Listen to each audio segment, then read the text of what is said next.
Hi കൂട്ടുകാരെ, പുതിയൊരു വീഡിയോയിലേക്ക് എല്ലാവർക്കും സ്വാഗതം. അങ്ങനെ പൂജ ചെയ്യുന്ന സമയത്ത് അതിൽ സ്വർണ്ണമില്ലെന്നുള്ള സത്യം മനസ്സിലാക്കണം കേട്ടോ.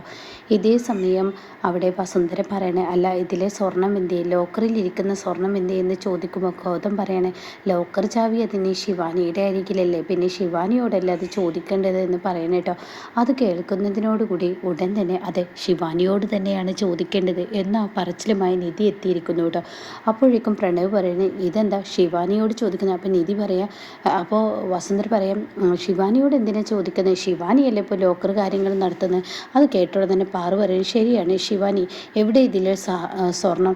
അയ്യോ എൻ്റെ ആൻറ്റി, ഞാൻ അറിയത്തില്ല, എനിക്കറിയില്ല, ഞാൻ എൻ്റെ അടുത്ത് തന്നെയാണ് ചാവി വെച്ചത്, പക്ഷെ അതെനിക്കറിയത്തില്ല എന്ന് പറയണ്ടോ.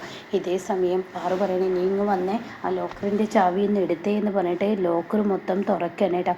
അപ്പം നോക്കുമ്പോൾ അതിലൊരു സ്വർണം പോലില്ല. അത് കാണുന്നതിനോട് കൂടി ഈശ്വര, ലോക്കറിലെ സ്വർണം അതെവിടെ പോയി എന്ന് ചോദിക്കാൻ കേട്ടോ. അത് കേട്ട ഉടനെ തന്നെ വസുന്ധര പറയണം, അത് എവിടെ പോയി എന്നുള്ള ചോദ്യം വേണ്ട, ഇവിടെ സ്വർണം ഉണ്ടാക്കുന്ന ഒരുത്തിയുണ്ടല്ലോ എന്ന് പറയട്ടോ. അപ്പം നിധിയെ ഉദ്ദേശിച്ചാണ് പറഞ്ഞത്. നിധി ഇതിനു മുന്നേ ഒരു മാല എടുത്തല്ലോ. അപ്പോൾ ഉടൻ തന്നെ ഗൗതം പറയണത് ആരെ ഉദ്ദേശിച്ചിട്ടാണ് പറഞ്ഞത്. അപ്പം നിധി പറയണേ, എന്നെ ഉദ്ദേശിച്ചാണ് നിങ്ങൾ പറഞ്ഞതെന്ന് മനസ്സിലായി. അതെ, നിന്നെ ഉദ്ദേശിച്ച് തന്നെയാണ്, കാരണം നീ ഇതിനു മുന്നേ സ്വർണം കട്ടവളല്ലേ, അപ്പം പിന്നെ എങ്ങനെ നീ സ്വർണ്ണം എടുത്തില്ല എന്ന് പറയാൻ കഴിയും? അത് കേട്ടോടെ തന്നെ ഞാൻ സ്വർണം എടുത്തു എന്നുള്ളത് ശരി തന്നെ, പക്ഷെ അത് എൻ്റെ സ്വർണ്ണമാണ്, അതിവിടെ പറഞ്ഞില്ല. പക്ഷേ ഇപ്പോൾ ഞാൻ ഇതിൽ നിന്ന് സ്വർണ്ണം എടുക്കാൻ, എൻ്റെ അടുത്തല്ലല്ലോ ലോക്കറിൻ്റെ ചാവി, ഇവിടെ കാര്യങ്ങൾ ഭരണങ്ങളൊക്കെ നടത്തുന്നത് അത് ശിവാനിയല്ലേ. അപ്പോൾ പ്രണവ് പറയണേ, അത് ശരിയാണ്, ശിവാനി തന്നെയാണ്, പക്ഷേ നിങ്ങൾ ആദ്യമേ ഇതിൽ നിന്ന് എല്ലാ സ്വർണവും എടുത്തിട്ടായിരിക്കും ഒരുപക്ഷേ ഈ ലോക്കർ പൂട്ടിയിട്ട് ശിവാനിയുടെ കയ്യിൽ കൊടുത്തതെങ്കിലോ. അത് കേട്ട ഉടനെ ഗൗതം പറയണ, മതി, നീ നിൻ്റെ ഭാര്യയെ വല്ലാതെ സപ്പോർട്ട് ചെയ്യണ്ട. അപ്പോഴേക്കും പാറു പറയണേ, ഇവിടെ സംസാരം നിർത്തുന്നുണ്ടോ, ലോക്കറിലെ സ്വർണ്ണം എവിടെ പോയി, എങ്ങനെ പോയി? ശിവാനിയാണല്ലോ ലോക്കറിൽ സൂക്ഷിച്ചിരുന്നത്, അപ്പോൾ ശിവാനി എന്നെ ഉത്തരം പറ. ശിവാനി പറയണേ, ആൻറ്റി, ഞാനൊന്നും തന്നെ ചെയ്തിട്ടില്ല, എനിക്കറിയില്ല, സ്വർണ്ണം എവിടെ പോയി എന്ന് എനിക്കറിയില്ല ആൻറ്റി, എന്താ ഉണ്ടായതെന്ന് എനിക്കറിയില്ല, അതൊന്നും പറഞ്ഞാൽ പറ്റില്ല, ലോക്കറിലെ ചാവി നിൻ്റെ അരികിലല്ലേ, അപ്പം നീ തന്നെ ഉത്തരം പറയണമെന്ന് ഗൗതം പറയണ്ട. അപ്പോഴേക്കും പ്രണവ് പറയണ, അതെങ്ങനെ ഉത്തരം പറയാൻ കഴിയും, നിങ്ങളുടെ ഭാര്യ ലോക്കറിലെ സ്വർണ്ണാഭരണങ്ങളെല്ലാം അടിച്ചു മാറ്റിയിട്ട് ഇങ്ങനെ ശിവാനിയെ മനഃപൂർവ്വം കളിയാക്കാൻ നോക്കിയതാണ്. അത് കേട്ട ഉടനെ ഗൗതം പറയണ, ശരി, എൻ്റെ ഭാര്യ അടിച്ചു മാറ്റിയിട്ടുണ്ടെങ്കിൽ ഞാനൊരു കാര്യം പറയട്ടെ. അപ്പോഴേക്കും നിധി പറയുന്നത്, ശരിയാണ്, ഞാൻ അടിച്ചു മാറ്റിയിട്ടുണ്ടെങ്കിൽ ലോക്കർ കുത്തി തുറന്നിട്ടുണ്ടോ? ഇല്ല, ചാവി കൊണ്ട് തുറന്നു, എന്നാൽ ലോക്കർ സ്വർണ്ണമെടുത്തതിന് ശേഷം അടയ്ക്കേണ്ട ആവശ്യം എന്താ എനിക്ക്? അതും ചെയ്തിട്ടില്ല, പിന്നെ എങ്ങനെ ഞാനാവും നിങ്ങൾക്ക്? അതെ, ഞാനൊരു ടീച്ചർ ജോലി ചെയ്യുന്ന ഒരാളാണ്, എനിക്ക് ഇതിൻ്റെ ഒന്നും ആവശ്യമില്ല, കുഞ്ഞുങ്ങൾക്ക് നല്ലത് പറഞ്ഞു കൊടുക്കുന്ന ഞാൻ കക്കാനും പിടിക്കാനും പോകത്തൊന്നുമില്ല. അത് കേൾക്കുന്ന വസുന്ധര, അതൊന്നും നീ പറയണ്ട, നീ ഇതുമാതിരി ഒരു പ്രാവശ്യം കട്ടില്ലേ. അപ്പം നിധി പറയുന്നത് എൻ്റെ സ്വർണ്ണമാണ്, എന്തായാലും ആണെങ്കിലും സ്വത്തായി വെക്കുന്നതിൽ നിന്ന് എടുത്ത അതിന് എൻ്റെ സ്വർണ്ണം എൻ്റെ സ്വർണ്ണം എന്നൊന്നുമില്ല എന്നും പറഞ്ഞു കേട്ടോ. അങ്ങനെ ഈ സമയം നിധിയോട് ഇത് പറയുമ്പോൾ പൂജാരി വിളിക്കാണ്, അതെ, പൂജയുടെ സമയമായി, ഇനി നേരം വൈകിപ്പിച്ചാൽ ഈ പൂജ ചെയ്യാൻ പറ്റില്ല, മുഹൂർത്തം തെറ്റുമെന്ന് പറയും കേട്ടോ. അപ്പോൾ അത് കേൾക്കുന്നതിനോട് കൂടി പാറു വരികയാണ്. അങ്ങനെ പൂജാരി പറയാണ്, എന്തായാലും മൂത്ത മകനും മരുമകളും ഇരിക്കട്ടെ. അപ്പോഴേക്കും മൂത്ത മകനും മരുമകളല്ല, ഞാനാണ് ഇരിക്കുന്നതെന്ന് പ്രണവ് പറയണേ കേട്ടോ. പ്രണവ് തൻ്റെ ഭാര്യയുടെ കൈ പിടിച്ച്, ശിവാനിയുടെ കൈ പിടിച്ച് പൂജാരിയോട് പറയണേ, ഞാനാണ് ഇരിക്കുന്നത്. അപ്പോൾ പൂജാരി പറയണത് എങ്ങനെ ശരിയാവും, ഈ വീട്ടിൽ മൂത്ത മകനും മരുമകളാണ് പൂജ ചെയ്യേണ്ടത്, അവർക്കാണ് ഇതിന് യോഗ്യത.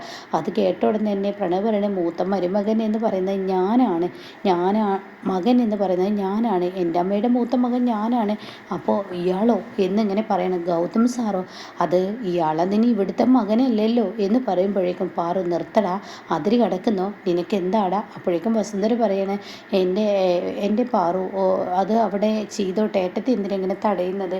പ്രണവിന് അങ്ങനെ ഒരു ആഗ്രഹമുണ്ടെങ്കിൽ പ്രണവിനെ അങ്ങ് വിട്ടുകൊടുത്തേക്ക്. അത് കേട്ടോടെ തന്നെ, പ്രണവിന് അങ്ങനെ ഒരു ആഗ്രഹം വേണ്ട, എൻ്റെ മൂത്ത മകൻ ചെയ്യേണ്ടത് മൂത്ത മകൻ തന്നെ ചെയ്യണം, നീ മിണ്ടാതിരിക്കടാ.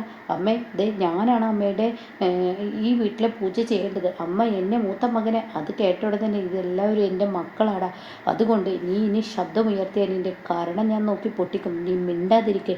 ഇവിടെ ആദ്യം പൂജ ചെയ്യേണ്ടത് അത് എൻ്റെ നിധിയും ഗൗതമും തന്നെ, അവർ രണ്ടുപേരും കൂടി പൂജ ചെയ്യട്ടെ എന്ന് പറയട്ടോ. അങ്ങനെ പൂജ നിധിയും ഗൗതമും ചെയ്യേണ്ട ആ അവസ്ഥയിലേക്ക് എത്തുകയാണ്. ഇവിടെ പ്രണവിന് ശബ്ദിക്കാനാവില്ല. അങ്ങനെ പ്രണവും ശിവാനിയും കൂടി നോക്കുകുത്തിയായി ഒരു തരം നാണം കെട്ടതുപോലെ ഇങ്ങനെ നിൽക്കുകയാണ്. അങ്ങനെ പൂജ നല്ല ഭംഗിയായി പൂജാരി പ്രസാദവും അതുപോലെ തന്നെ ആ കാര്യങ്ങളൊക്കെ ചെയ്ത് പൂജാരി ശരി എന്നാൽ നന്നായി വരട്ടെ എന്നൊക്കെ പറഞ്ഞ് പൂജാരി അവിടെ നിന്നും പോവാണ് കേട്ടോ. അപ്പോഴേക്കും ശിവാനി പറയണേ, ഇനി എന്ത് കാണാനാണ് പ്രണവ്, നമുക്ക് ഇവിടെ നോക്കുകുത്തിയായി നിൽക്കേണ്ട ആവശ്യം നമുക്കതിൻ്റെ ആവശ്യമില്ല, നമുക്കങ്ങ് പോവാം, എന്ത് കാണാനാണ് ഇവിടെ നിൽക്കുന്നത്, വന്നേ എന്നും പറഞ്ഞിട്ട് നോക്കുകുത്തിയായി നിൽക്കാതെ പോവാ എന്ന് പറഞ്ഞ് പ്രണവിനെ വിളിക്കുമ്പോൾ ഉടൻ തന്നെ പാറു പറയണേ, അതെ ഒന്നിനെയും അവിടെ നിന്നേ.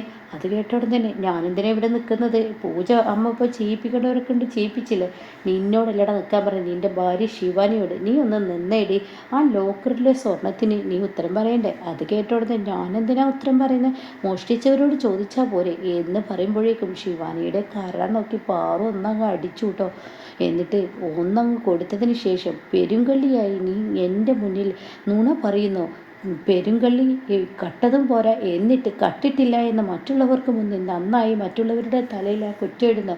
അത് കേട്ടോടെ തന്നെ ശിവാനി ചോദിക്കുക, ഇതെന്താ, ഞാനാണ് ആ സ്വർണം കട്ടതെന്ന് എങ്ങനെ ആൻറ്റിക്കറിയാം. അപ്പോഴേക്കും പ്രണവ് പറയണേ, അമ്മേ ഏട്ടനും ഏട്ടത്തിയും ഇവർക്ക് വേണ്ടി അമ്മ എൻ്റെ ഭാര്യയെ കുറ്റപ്പെടുത്തിയാൽ ഞാൻ കേട്ടു നിൽക്കില്ല. നിൻ്റെ ഭാര്യയെ ഞാൻ അങ്ങനെ വെറുതെ കുറ്റപ്പെടുത്തില്ലടാ, ഇവിടെ തെളിവുകളുണ്ട്, അതെ ഇവരാണ് ഇത് എടുത്തിട്ടുണ്ടാവുക എന്ന് പ്രണവ് അപ്പോഴേക്കും പറയണേ. ആരെ എടുത്തെന്ന് എൻ്റെ കൺമുന്നിൽ ഞാൻ കുളിർക്കെ കണ്ടതാണ്, അതുകൊണ്ട് തന്നെ നീ മര്യാദക്ക് പറയുന്നോടി, സ്വർണം എവിടെ എന്ന് ശിവാനിയോട് ചോദിക്കുമ്പോൾ ശിവാനി ആദ്യം ഒന്ന് ഭയക്കുമെങ്കിലും കൂടി ശിവാനി പറയണേ, അയ്യോ എനിക്കറിയില്ല, ഞാൻ എടുത്തിട്ടില്ല, നിങ്ങളുടെ മരുമകളോട് ചോദിച്ചു നോക്കുക എന്ന് പറയണേ. അപ്പോഴേക്കും ഗൗതം പറയണതേ, ഗൗതമിനോട് പാറു പറയണതേ, നീ അവനെ പോയി വിളിച്ചു കൊണ്ടുവന്ന്. പ്രണവ് പറയണേ, നിങ്ങളുടെ മരുമകൾ കട്ടതും പോരാ നിങ്ങളുടെ ഈ നിൽക്കുന്ന ആ മകൻ കട്ടതും പോരാ, എന്നിട്ട് എൻ്റെ മകരിയെ കുറ്റപ്പെടുത്തിയാൽ ഞാൻ സമ്മതിക്കില്ല.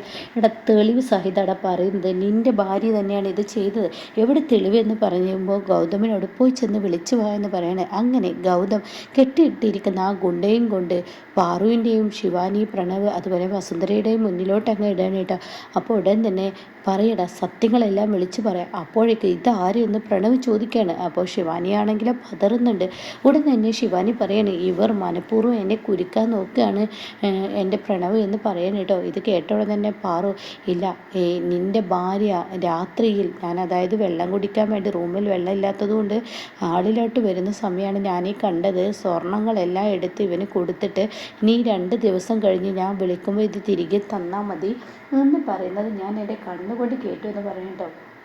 അപ്പോഴേക്കും പ്രണവ് പറയണേ, നിങ്ങൾക്ക് എപ്പോഴും ഇവരല്ലേ വലുത്, ഞാൻ നിങ്ങൾക്ക് എപ്പോഴും വേണ്ടാത്ത മകനാണല്ലോ, അതുകൊണ്ട് ഞാനൊരു കാര്യം പറയാം, ഇവരെ രക്ഷിക്കാൻ വേണ്ടി അമ്മ ഇതുപോലെ ഒരു നാടകം ഇവിടെ നടത്തണ്ട, എൻ്റെ ഭാര്യ ഇത് ചെയ്യില്ല എന്ന് പറയുമ്പോഴേക്കും വീണ്ടും ശിവാനിയുടെ കരണം നോക്കി ഒന്ന് പാറു കൊടുക്കണം കേട്ടോ. നീ ചെയ്തില്ലടി, സത്യം പറയടി, നീ അല്ലടി ഇത് ചെയ്തത്, ഇനി നീ പറഞ്ഞില്ലെങ്കിൽ നിൻ്റെ കരണം നോക്കി ഞാൻ പൊട്ടിക്കുമെന്ന് പറയാം കേട്ടോ. അങ്ങനെ ശിവാനിയാണ് ആ സ്വർണം കട്ടത് എന്ന സത്യം പുറത്ത് വരികയാണ്. ശിവാനിയുടെ മുഖംമൂടി അഴിഞ്ഞു വീഴാൻ കേട്ടോ. പ്രണവ് ഒരുപാട് ബാധിക്കും, എൻ്റെ ഭാര്യ പാവമാണ്, നിങ്ങൾ ഈ നിൽക്കുന്ന സ്ത്രീയെ സംരക്ഷിക്കാൻ വേണ്ടി എൻ്റെ ഭാര്യയുടെ തലയിലോട്ട് ഈ കുറ്റം വിടണ്ട എന്നൊക്കെ പറഞ്ഞു നോക്കൂട്ടോ. പക്ഷേ അതൊന്നും അവിടെ വില പോവില്ല കേട്ടോ. അപ്പം ഇങ്ങനെയൊക്കെയുള്ള എപ്പിസോഡാണ് ഇനി വരാനിരിക്കുന്നത്.